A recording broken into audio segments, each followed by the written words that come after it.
कोई काम किए बिना भी आप वो बना सकते हैं जो आप चाहते हैं, अगर आप इन चार आयामों को एक दिशा में रखते हैं और कुछ समय तक उन्हें उसी दिशा में स्थिर रखते हैं। अब उन्हें विश्वास है कि शिव उनके लिए ये करेंगे और ऐसा होगा।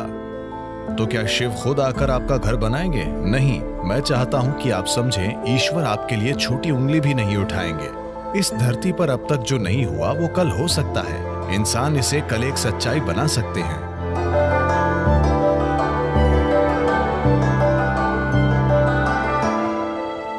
इस धरती पर इंसान ने जो कुछ भी बनाया है वो मूल रूप से पहले हमारे मन में बना था। वो सब जो आप देखते हैं, जो इस धरती पर इंसान ने किया है, पहले वो मन में बना था, फिर वो बाहरी दुनिया में बना। इस धरती पर जो अद्भुत चीजें हमने की हैं और इस धरती पर जो भयानक काम हमने किए हैं, वे दोनों ही इंसान के मन से आए हैं। तो अगर हमें चिंता है कि संसार में हम क्या बना रहे हैं, तो ये बहुत महत्वपूर्ण है कि सबसे पहले हम अपने मन में सही चीजें बनाना सीखें कि हम अपने मन को कैसे रखते हैं। अगर हम अपने मन को अपने तरीके से रखने की शक्ति नहीं रखते, तो दुनिया में हम जो बनाते हैं वो भी बहुत संयोग से और उल्टा सीधा होगा। तो अपने मन को अपने तरीके से बनाना ही दुनिया को अपने तरीके से बनाने का आधार है। योग विद्या में एक अद्भुत कहानी है। एक दिन एक आदमी टहलने निकला। वो लंबी सैर के लिए गया। संयोग से अनजाने में वो स्वर्ग में चला गया। सौभाग्य है ना? वो बस टहलते हुए स्वर्ग जा पहुंचा। इस लंबी सैर के बाद वो थोड़ा थक गया था, इसलिए उसने सोचा, अरे मैं थक गया हूं, काश मैं कहीं आराम कर सकता। उसने चारों ओर देखा। वहां एक अच्छा पेड़ था जिसके नीचे बहुत ही गद्देदार घास थी। वो सब इतना अच्छा था कि वो गया और वहीं लेटकर सो गया। कुछ घंटों के बाद वो जागा। अच्छी तरह से आराम मिल चुका था, तो उसने सोचा, अरे आराम तो मिल गया, पर मैं भूखा हूं, काश मेरे पास खाने के लिए कुछ होता। और उसने उन सभी अच्छी चीजों के बारे में सोचा जिन्हें वो अपने जीवन में खाना चाहता था, और तुरंत ही वे सारी चीजें उसके सामने आ गईं। आपको यह समझने की जरूरत है कि वहां की सेवा ही ऐसी है। भूखे लोग सवाल नहीं पूछते। खाना आया और उसने खाया। पेट भर गया। फिर उसने सोचा, अरे मेरा पेट भर गया है, काश मेरे पास पीने के लिए कुछ होता। सभी अच्छी चीजें जो वो पीना चाहता था, उसने उनके बारे में सोचा और वे सभी उसके सामने आ गईं। पीने वाले भी सवाल नहीं पूछते, तो उसने पी लिया। अब थोड़ी शराब अंदर जाने के बाद, आपको पता है चार्ल्स डार्विन ने कहा था, आप सब बंदर थे, आपकी पूंछ गिर गई। मैंने नहीं, चार्ल्स डार्विन ने बताया कि आप सभी बंदर थे और आपकी पूंछ गिर गई और फिर आप इंसान बन गए। हां, पूंछ जरूर गिर गई, लेकिन बंदर जो मन स्थापित नहीं होता, उसे योग विज्ञान में हमेशा मरकट कहते हैं, क्योंकि मरकट का मतलब बंदर होता है। हम मन को एक बंदर क्यों कह रहे हैं? एक बंदर में क्या गुण होते हैं? बंदर के बारे में एक बात यह है कि वो बेवजह हिलता डुलता रहता है। बंदर के बारे में एक और बात है, अगर मैं कहता हूं आप किसी को देखकर बंदर की तरह कर रहे हैं, इसका क्या मतलब है? नकल करने वाला। बंदर और नकल, ये दोनों शब्द एक ही मतलब रखने लगे हैं। तो बंदर के ये दो बुनियादी गुण वाकई ऐसे मन के गुण भी हैं जो स्थापित नहीं है। गैर जरूरी हिलना डुलना, आपको ये बंदर से सीखना जरूरी नहीं है, आप बंदर को ये सिखा सकते हैं। और नकल, मन हर पल नकल करता रहता है। तो जब ये दोनों गुण होते हैं, तो एक मन को बंदर कहा जाता है। तो ये बंदर उसके अंदर सक्रिय हो गया। उसने इधर उधर देखा और सोचा, ये क्या हो रहा है? मैंने खाना मांगा, खाना आया। मैंने पीने के लिए मांगा, शराब आई। यहां चारों ओर भूत होंगे। और भूत आ गए। अरे भूत आ गए, वे मुझे घेरेंगे और मुझे यातना देंगे, उसने सोचा। तुरंत भूतों ने उसे घेर लिया और उसे मारने पीटने लगे। फिर वो दर्द से चीखने लगा और बोला, अरे वे मुझे मार देंगे, और वो मर गया। अभी उसने कहा था कि वो भाग्यशाली है। समस्या ये है कि वो कल्प वृक्ष के नीचे बैठा था। उसने खाना मांगा, खाना आ गया। उसने पीने के लिए कहा, शराब आई। उसने भूतों की बात की, भूत आए। उसने पिटाई मांगी, पिटाई मिली। और उसने मौत मांगी, वो मर गया। अब जंगल में इन कल्प वृक्षों की तलाश में मत जाना। इन दिनों मुश्किल से एक पेड़ दिखता है। एक अच्छे से स्थापित मन, एक मन जो संयुक्ति की स्थिति में होता है, उसे कल्प वृक्ष कहते हैं। अगर आप अपने मन को संगठन के एक निश्चित स्तर तक व्यवस्थित करते हैं तो ये पूरी प्रणाली को व्यवस्थित करता है। आपका शरीर, आपकी भावना, आपकी ऊर्जा, सब कुछ उसी दिशा में व्यवस्थित हो जाती है। जब आपके ये चारों आयाम, आपका भौतिक शरीर, आपका मन, आपकी भावना और मौलिक जीवन ऊर्जाएं एक दिशा में व्यवस्थित हो जाती हैं, जब आप ऐसे हो जाते हैं तो आप जो भी चाहते हैं वो वाकई छोटी उंगली उठाए बिना होता है। आपके काम करने से उसमें मदद मिलेगी, लेकिन कोई काम किए बिना भी activity you can still manifest what you want. आप वो बना सकते हैं जो आप चाहते हैं, अगर आप इन चार आयामों को एक दिशा में रखते हैं और कुछ समय तक उन्हें उसी दिशा में स्थिर रखते हैं। अभी आपके मन की समस्या है कि हर पल ये अपनी दिशा बदल रहा है। ये ऐसा है जैसे आप कहीं जाना चाहते हैं और हर 2 कदमों पर आप अपनी दिशा बदलते रहते हैं, तो आपका मंजिल तक पहुंचना बहुत मुश्किल है, जब तक कि यह संयोग से न हो।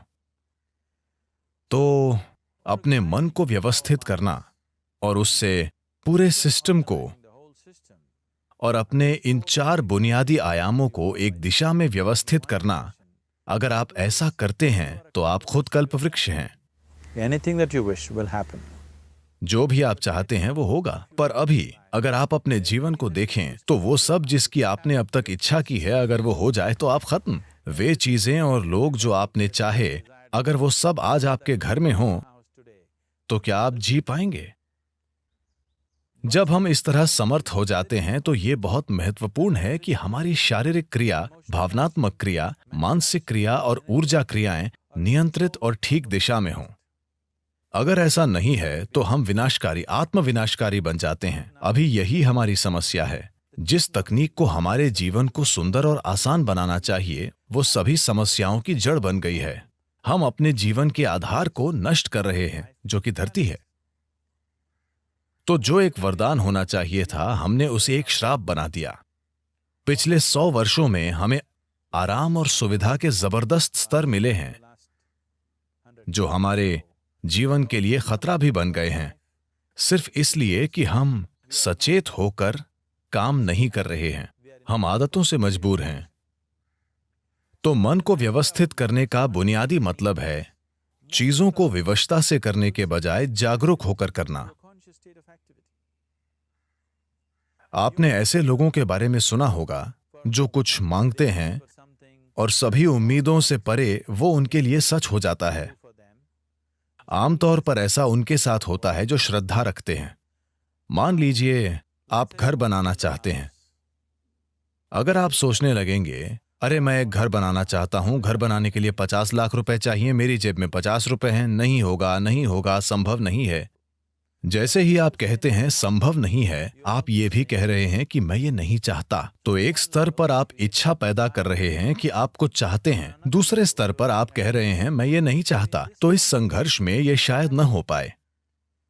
कोई इंसान जो किसी भगवान या मंदिर में या जिसमें भी श्रद्धा रखता है, जो सरल मन वाला है, श्रद्धा सिर्फ उन लोगों के लिए काम करती है जो सरल मन वाले हैं। सोचने वाले लोग जो बहुत अधिक सोचते हैं, उनके लिए ये कभी काम नहीं करती। एक छोटे बच्चे जैसा इंसान जिसे अपने ईश्वर या अपने मंदिर में या जिसमें भी एक सरल श्रद्धा है, वो मंदिर में जाकर कहता है, शिव जी मुझे एक घर चाहिए, मुझे नहीं पता कैसे, पर आपको ये करना होगा।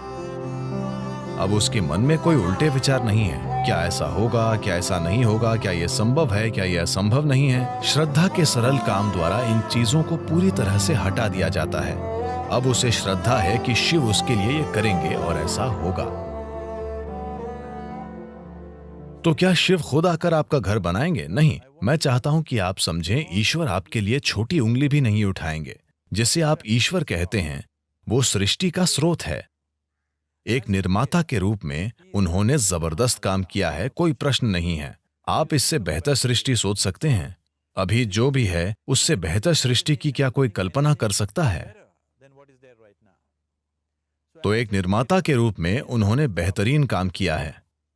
पर अगर आप चाहते हैं कि जीवन आपके हिसाब से चले, क्योंकि अभी आपकी खुशी और आपकी खुशहाली की बुनियाद यह है, अगर आप दुखी हैं तो सिर्फ और सिर्फ इसलिए आप दुखी हैं कि जीवन वैसे नहीं चल रहा जैसे आप चाहते हैं। बस यही बात है। तो अगर जीवन आपके हिसाब से नहीं चलता तो आप दुखी होते हैं। अगर जीवन आपके हिसाब से चलता है तो आप खुश होते हैं। ये इतना सरल है। तो अगर जीवन को आपके हिसाब से चलना चाहिए तो सबसे पहले आप कैसे सोचते हैं? आपकी सोच में कितना फोकस है, आपके विचार में कितनी स्थिरता है और विचार प्रक्रिया में कितनी ऊर्जा है, इससे तय होगा कि क्या आपका विचार एक सच्चाई बनेगा या सिर्फ एक विचार रहेगा। ये इससे भी तय होगा कि आप उल्टे विचार बनाकर उस विचार के लिए रुकावट नहीं पैदा करते। Is something possible or not possible? Is destroying humanity. क्या ये हो सकता है या नहीं, ये मानवता को नष्ट कर रहा है। क्या संभव है और क्या असंभव, ये देखना आपका नहीं, प्रकृति का काम है। आपका काम है मनचाही चीज पाने के लिए मेहनत करना। अभी आप यहां बैठे हैं। अगर मैं आपसे दो सरल प्रश्न पूछूं, मैं चाहता हूं कि आप बस सुने और उत्तर दें। आप जहां बैठे हैं क्या वहां से उड़ सकते हैं? आप कहेंगे नहीं। क्या आप यहां से उठकर चल सकते हैं? आप कहेंगे हां। इसका आधार क्या है कि आप उड़ने के लिए नहीं और चलने के लिए हां कहते हैं? आधार है जीवन का अनुभव। कई बार आप उठकर चले हैं, कभी उड़ान नहीं भरी। या दूसरे शब्दों में, आप जीवन के पिछले अनुभव को आधार बनाकर यह तय कर रहे हैं कि कुछ संभव है या नहीं। या दूसरे शब्दों में, आपने तय किया है कि अब तक जो नहीं हुआ वो भविष्य में आपके जीवन में नहीं हो सकता है। यह मानवता और मानवीय भावना का अपमान है। इस धरती पर जो अब तक नहीं हुआ वो कल हो सकता है। इंसान इसे कल एक सच्चाई बना सकते हैं। तो क्या संभव है और क्या असंभव, यह देखना आपका काम नहीं है। यह प्रकृति का काम है। प्रकृति तय करेगी। आप बस देखिए कि आप वाकई क्या चाहते हैं और उसके लिए मेहनत कीजिए।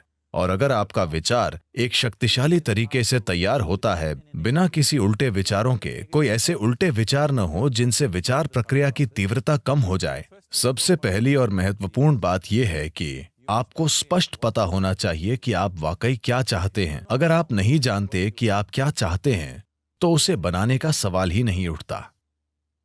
अगर आप ये देखें कि आप वाकई क्या चाहते हैं तो हर इंसान यही चाहता है।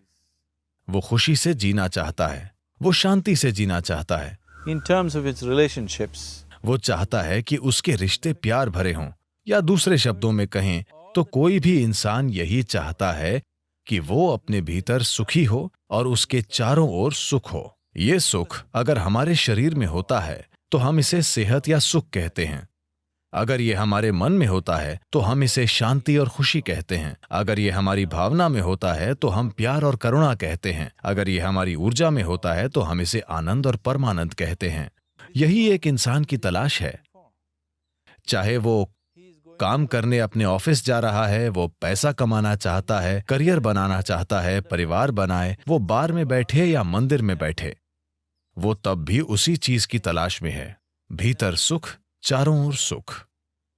अगर यही हम चाहते हैं तो मुझे लगता है इसे सीधे संबोधित करने और इसे बनाने के लिए खुद को प्रतिबद्ध करने का यही समय है।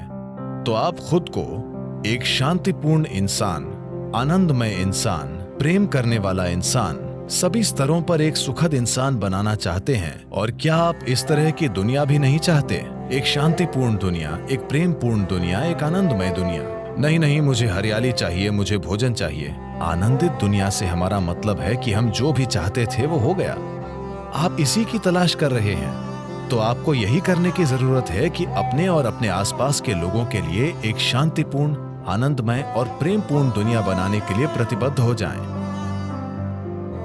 हर दिन सुबह अगर आप दिन की शुरुआत अपने मन में इस सरल सोच के साथ करें कि आज मैं जहां भी जाऊंगा एक शांतिपूर्ण, प्रेमपूर्ण और आनंदमय दुनिया बनाऊंगा। अगर आप दिन में 100 बार गिरते हैं तो क्या फर्क पड़ता है? एक प्रतिबद्ध आदमी के लिए विफलता जैसा कुछ नहीं होता। अगर वो 100 बार गिरता है तो 100 सबक सीखने को मिलते हैं।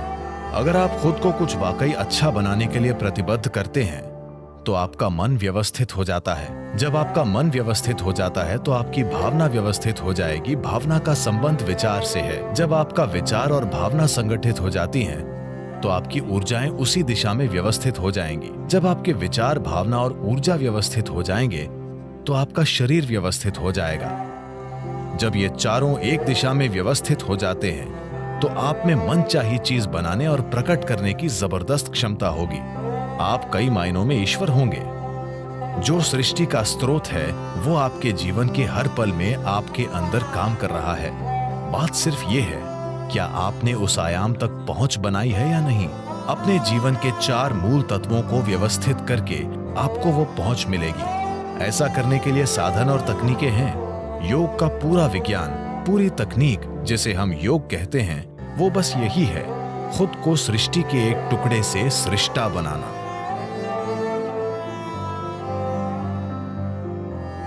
ये मेरी इच्छा और मेरा आशीर्वाद है कि दुनिया में हर इंसान को अपने भीतर सृजन के स्रोत तक पहुंचो, ताकि वो रचनाकार की तरह यहां काम कर सके, न कि सिर्फ एक रचना के रूप में।